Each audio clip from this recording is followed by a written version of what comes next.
Okay, hello everyone. Here I want to provide a tutorial on how to turn off Redmi 13C device.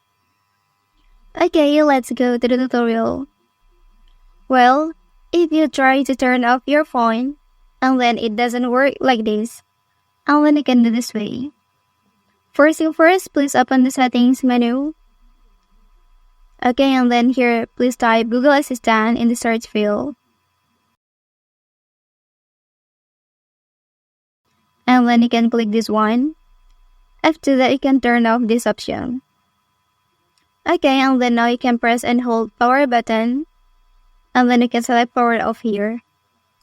Or for the second way, here you can pressing the power button and volume up button in one time. Well, that's the tutorial on how to turn off Redmi 13C device.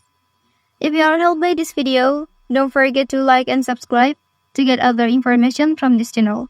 Thank you.